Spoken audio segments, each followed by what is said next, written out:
once you learn the track, you can master the track, which just like anything else. Okay, so this is going to be the start of Sector 1, and we start.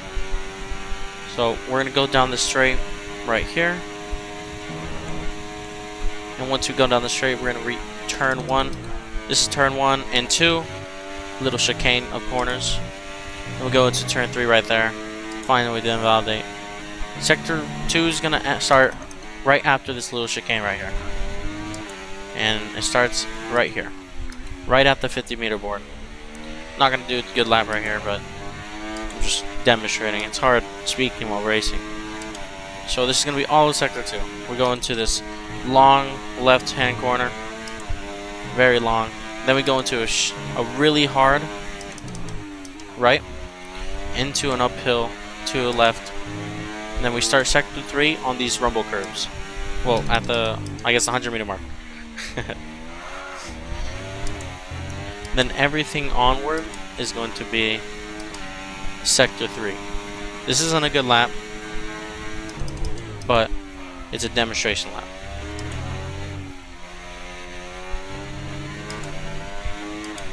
And once you do that, boom, 1 lap. Like, one lap would normally take, if you're doing a competitive race against other people, would be around 1 minute 14.7, 8, maybe 1:15s, 1 minute 15s in a real race. But in qualifying, it can get down to the 13s. Like, the tires that we are on are soft tires. These soft tires are actually the fastest tires, and there are 3 compounds. There's soft compound, medium compound, and hard compound. Hard compound is to go for longer stints so you can race longer. Soft compounds are the shortest stints, but they are the fastest tires out there. And medium compounds are a mixture of both. So they're decently good for stints, for going distance, and also pretty good tires for the race. There's certain tires that are better for certain races. Like if you're doing a race in Qatar, the harder tire will be the better tire than the medium and soft. Only because it's so hot, and the soft tires will start overheating real quick, while the hard tires will take its time to heat up. Another thing you can do is you can change the differential. You don't really want to change this one unless like you're in the wet weather. So let's say it goes from a dry race to a wet race, then you should change it. But normally you want to keep it at the set differential for that race. What you can change is the brake bias. Brake bias does help a lot in certain situations. Like let's say a wet weather situation again, and you know, will really help. But also, if you start locking up in certain corners, you can up the brake bias or lower it depending on the corner, so you can have the most optimum cornering on each corner. I don't really do that because I normally just adjust my braking, but if it does get to that case, I will start adjusting my brake bias. Okay, I'm gonna show you, Miss O'Shea, the struggles of this track, right? So this track is a very difficult track because you can invalidate from this little margin.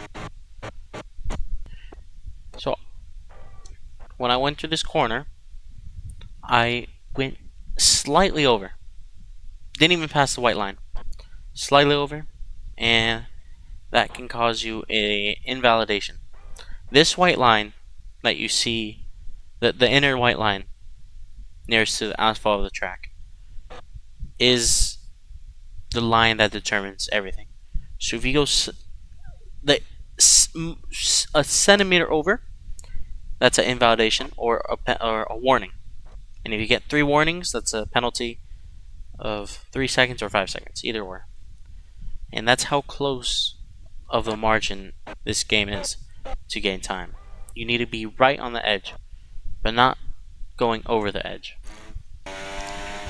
Look, I know a lot of people who could get really good times, and myself as well.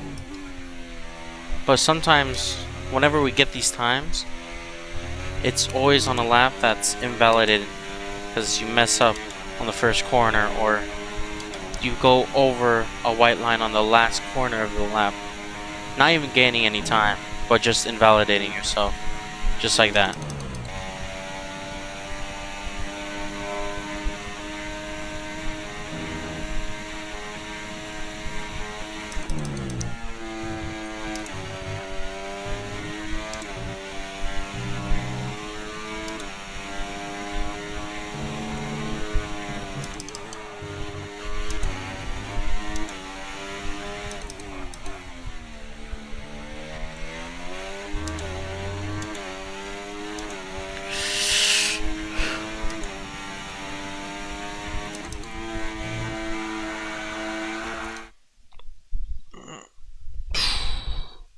It's okay.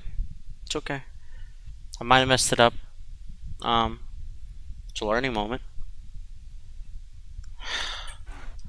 So right there I was almost a tenth up, which in racing terms means a lot of time. I can go faster.